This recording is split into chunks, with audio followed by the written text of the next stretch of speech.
Hello, bonjour. Alors, dans la série Pendant 2 minutes, parle-leur de, ça dit aujourd'hui, parle-leur de vulnérabilité. La vulnérabilité, ça ressemble à cet endroit où tu n'y arrives plus, où tu ne crois plus en rien, ni en toi, ni en les autres, ni en la vie, ni en un quelconque système. Ça ressemble à une défaite, alors qu'en fait, c'est cet endroit, ce moment béni, où rien ne va, à partir duquel, si tu le reconnais, si tu te reconnais là et te déposes là, à partir duquel tu vas pouvoir te rendre compte de ton immense force et de ton immense puissance dans la situation, de ton immense puissance de régénération pour t'en sortir, pour te sortir de cette impasse où tu te trouves. La vulnérabilité, ce serait comme un chevalier qui mord la poussière, qui met un genou à terre et qui pendant un temps dit « j'y arrive plus, je n'en peux plus, je suis épuisée, je me sens »,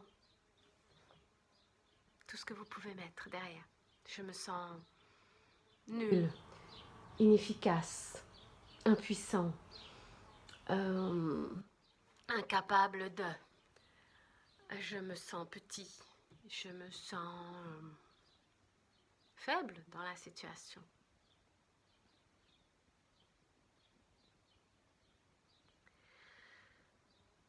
Et à ce moment où le chevalier met le genou à terre, et peut-être dans ce moment solennel où il s'incline et il reconnaît qu'il n'en peut plus ou qu'il est petit dans la situation, à ce moment même, il a conservé sa couronne. C'est-à-dire ce geste même qui lui permet de dire « je n'en peux plus » est un instant d'extrême souveraineté. Car en même temps qu'il convoque le « je n'en peux plus », il convoque en lui une instance capable de voir, de prendre dans ses bras celui qui n'en peut plus.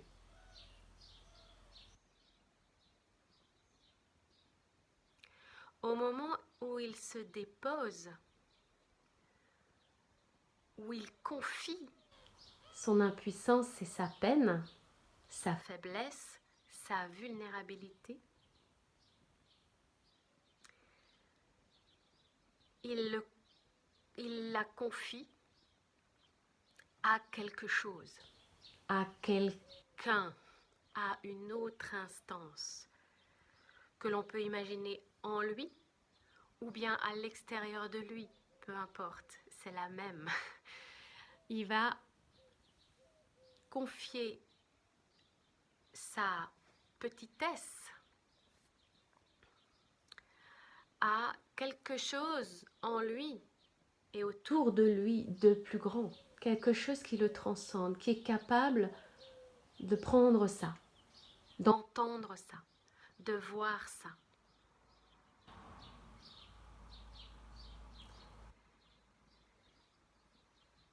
Et ce faisant, il laisse la possibilité à cette instance puissante ou cette instance de confiance ou cette instance d'amour plus grand que le problème de prendre le relais.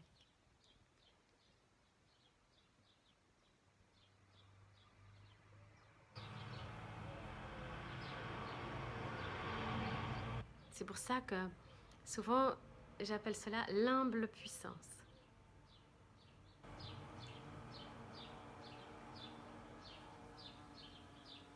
Ce mécanisme, on le retrouve dans toutes les sociétés, dans toutes les philosophies, d'une manière ou d'une autre. Il a pris des connotations plus ou moins, entre guillemets, religieuses ou autres, qui est ce moment où ça peut être des parcours initiatiques. Je parlais de chevaliers. Les chevaliers passent des épreuves. Et dans les épreuves, à un moment donné, ils s'inclinent et ils se mettent, quand ils sont dans le sentiment de difficulté, dans le sentiment de parfois même d'échec, ils s'inclinent en disant je n'y arrive pas et pourtant je continue de me mettre au service de la part de moi qui a encore un peu de force, qui y croit encore.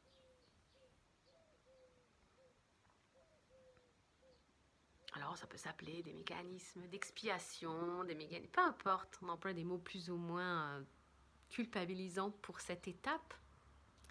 Mais c'est toujours cette même étape d'accueil et d'amour de la partie de soi qui n'en peut plus, qui est vulnérable, qui ressemble à quelque chose de faible, qui ressemble à quelque chose d'impuissant, afin que puisse s'établir une convocation, oui, une invitation à une partie plus grande de moi de prendre le relais, qui va lever en moi la confiance et la force. Et c'est à partir de ce moment où l'on a déposé, confié, posé sa faiblesse, que dans un mécanisme tout à fait biologique, au sens logique du vivant, la vie avec un grand V, va reprendre le dessus. Et va distiller, laisser venir un souffle, une idée, une force, un sursaut, un élan, quelque chose que l'on croyait disparu et qui va nous reverticaliser, nous remettre debout. Et pendant tout ce mécanisme, on pourrait croire qu'on s'est fait du mal, qu'on s'est flagellé, qu'on a été en échec, qu'on a été plus bas que terre. Pas du tout. En fait, on a gardé sa couronne. On s'est juste à un moment donné incliné devant la vie qui a tellement de possibilités, mais qu'en ce moment, on ne sait pas comment mettre en œuvre. On joue petit. Et on reconnaît simplement qu'on joue petit et qu'on ne sait plus comment faire. Qu'on est vulnérable et qu'on est impuissant et qu'on a mal ou qu'on est... Voilà. Et à partir de là, s'instaure immédiatement un appel à ce qu'on souhaiterait, entre guillemets, à la place.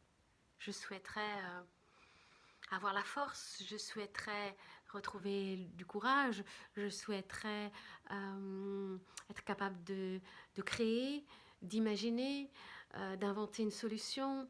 Je souhaiterais. Et le mécanisme se met en place automatiquement. Ça va automatiquement convoquer une vibration de force, de créativité, de créateur en fait, de la suite. Donc la vulnérabilité est notre plus grande force. C'est le petit en nous qui convoque le grand en nous. C'est le faible, entre guillemets, en nous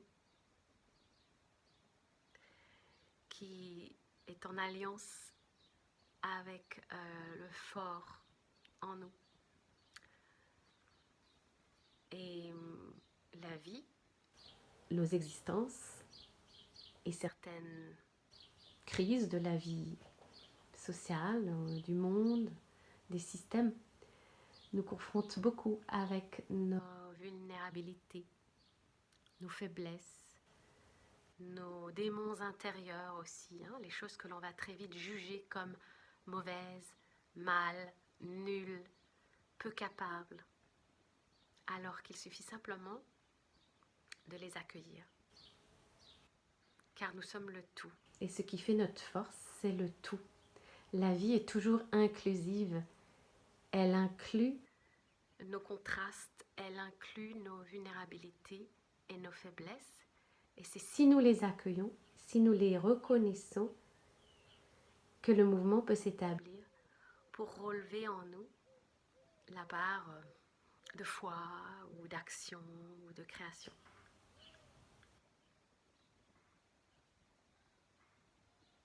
Alors je vous souhaite une belle rencontre avec vos vulnérabilités, vos merveilleuses imperfections, vos pifs, comme je disais à une certaine époque, vos parfaites imperfections.